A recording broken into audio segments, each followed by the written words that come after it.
Tyliai.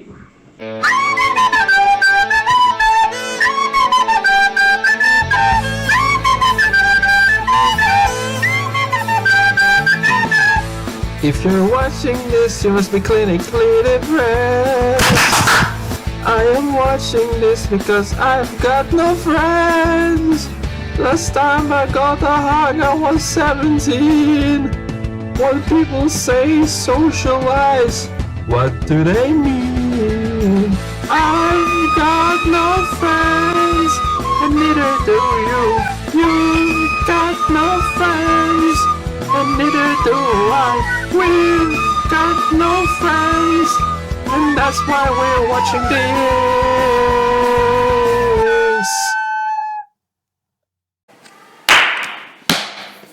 Sveiki. Sveiki. Sveiki. Sveiki. Sveiki. Sveiki. Sveiki. Sveiki. Labadiena. Sveiki. Šiandien norėtume pakalbėti apie kelis labai svarbius mums dalykėlius. Visų pirma, norėčiau jums pristatyti Godą.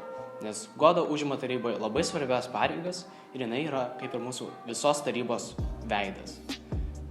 Jums trumpas interviu su Goda. Wow, ačiū Vladimirai. Tai kaip sakė, aš dabar su tarybos pirmininkė, Goda. Labas, Hari. Tai mano pirmas klausimas jums yra, kaip tapot tarybos pirmininkė?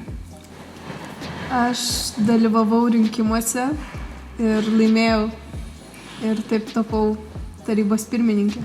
O prieš ką jūs kovojat rinkimuose? Prieš mano beveik klasioką Dominiką Lapinską. Aš už Lapinską balsavau. Taip, kai jūs esat pirmininkė, ką tu veiki? Aš organizuoju tarybos darbą, stengiuosi palaikyti gerą atmosferą. Tiek mokykloje, tiek tarybos viduje. Nors ir stengias. Taip, mano paskutinis klausimas jums yra. Kodėl? Todėl, kad man svarbu yra mokykla. Wow, kaip įdomu. Dabar grįžtam į studiją su Vladimiru. Ačiū, Hari. Labai geras interviu. Dar aš norėčiau pristatyti jums Sandrą. Sandra yra mūsų didelis idėjų generatorius ir jų vykdymas. Jinai išstumia mūsų ir jos idėjas administracijai ir jie jau ten sprendžia, ar tai daryti, ar ne. Jinai labai daug ką padėjo mums tarybai nuveikti. Be jos, man rodos, nebūtų tokių fainų filmų vakarų ir nebūtų tokių fainų diskotekų. Toliau norėčiau pristatyti jums mūsų komitetus. Visų pirma, tai yra renginių organizavimo komitetas. Pavadinimas, manos, jau pasako, ką jie ten veikia. Jie organizuoja renginius, rašo scenarijus ir taip toliau. Karmena mums paruošė interviu su Lukrecija, renginių organizavimo komiteto vadovė. Sveiki, Lukrecija. Noriu paklausti, kokiam komitetui vadovauji ir kaip jums sekasi, ką jūs ten darot?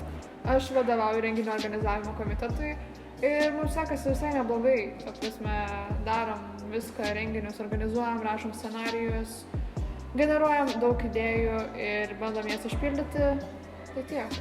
Ir kaip jums sekasi tai daryti?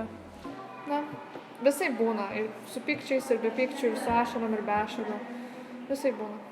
Ir dėl ko tu norėjai būti vadovė savo komiteto? Aš nežinau, kad aš tapsiu vadovė. Ar tu džiaugiesi savo poziciją? Labai džiaugiuosi. Dėkui už tavo interviu. Atgal pas tave, Vladimirai. Toliau dekoracijų komitetas. Pavadinimas jau sako, ką jie ten veikia. Jie daro dekoracijas, jas klijuoja aplink mokyklą ir rengia, kad mokykla nebūtų tik baltos sienos, o bent jau suteikia jai gyvybės. Ir Haris mums vėlgi pristato antrą interviu jau šiandien su dekoracijų komiteto vadove Melisa. Labas, Melisa. Labas, Hari. Mano pirmas klausimas tau yra, kaip tu į tarybą iš viso patekai? Patekau prieš kelis metus ir kadangi tuo metu dar buvo ta atranka, tai buvo didelė konkurencija patekti. Tai kadangi sužinojau, kad visai dar ieškoma buvo žmonių, tai per savo klasiokės ryšius patekau į tarybą ir prisijungiau. Wow, kaip įdomiai. Mano antras klausimas yra, kaip tapai dekoracijos komiteto lyderė? tai labai daug siūlių idėjų dekoracijoms būtent, kai reikėdavo kažką dekoruoti, tai darydavau. Tai man tiesiog pasiūlė. Oho, kiek daug informacijos. Dabar mano trečias klausimas yra, ką jūs komitete veikia? Oi, darom labai daug dalykų. Mes rūpinamės visom dekoracijom po mokyklą. Tai reikia daug gėlyčių karpyti, daug širdelių karpyti, daug širdelių klijuoti. Ir taip pat galvom daug idėjų, kaip galbūt papuošti filmų vakaro erdves. Pagrindai ir tą tariamės. Gerai, ir mano paskutinis klausimas tau. Ar ananasai tinka su pica? Taip, Havajų žiauriai skani pica, mano mėgstamiausia. Aš nesuprantu, kas negerai. Wow, Hari, labai fainai. Ir paskutinis mūsų komitetas, kurio vadovas esu aš, Vladimiras, yra informacijos sklaidos komitetas. Mes nedarom daug fizinio darbo, bet mes maketuojam plakatus, rengiam aprašymus renginiams ir taip toliau. Ir toj Karmena manęs paklausinės kelių dalykų ir parodysim jums interviu. Labas, Karmena. Noriu tos paklausti, kaip tu patekai į tarybą? Labai geras klausimas. Patekau už tarybą labai smagiai, nes visų pirma, aš tiesiog atėjau rašyti rusų kontrolinę. O po to ten jau ėjo lapukas, sakė, tai kas tarybą užsirašykit. Ir aš pagalvojau, kodėlgi ne. Aš visada norėjau pamėginti kažko naujo. Tai va, ir taip aš patekau į tarybą. Ką tu toj tarybą darai, kokias pareigas užimi?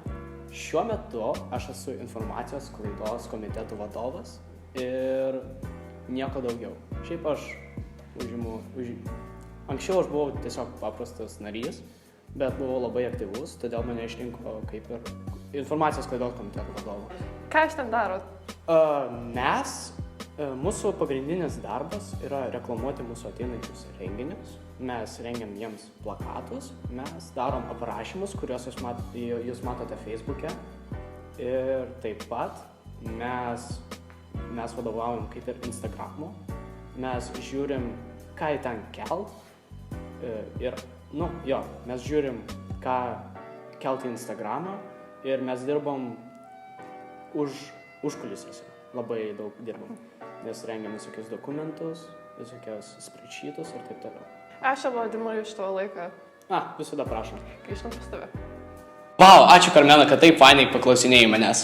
Kitą dalį mūsų tarybos sudaro mūsų savanoriai. Jų yra tik 10, todėl jeigu norite prisijungti, galite laisvai tai padaryti. O dabar aš noriu žodį perduoti Lukrecijai, mūsų renginių organizavimo komiteto vadoviai. Ačiū. Ačiū Vladimirai. Kadangi jau mūsų veja iš klasės, nes jūs sutamo ir visi norit namo, norėčiau pasikviesti Stelą, kad man padėtų papasakoti apie tai, kas įvyko per pastarąjį mėnesį. Tai pakalbėkime apie kaziuko mugę. Šiais metais mokinių taryba nusprendė taip pat prisidėti prie kaziuko mugės ir mes gaminame keksiukus ir tinginį. Štai čia mes galite matyti, kaip mums sekėsi.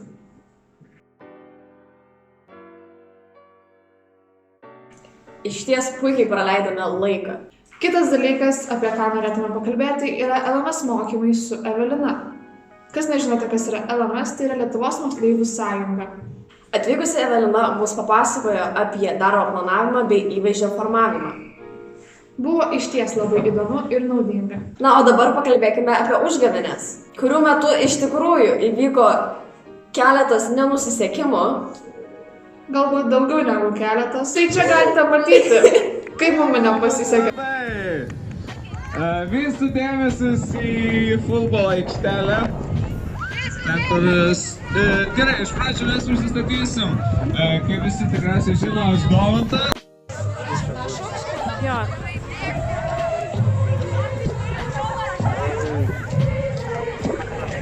Nežinau. Pradėkite traukti virvę! Paskutinis dalykas, kas įvyko šį pastarąjį mėnesį – moters dienos sveikinimai. Nuo pat ryto mokytojų laukė mokinių tarybos paruoštos staigmenėlės.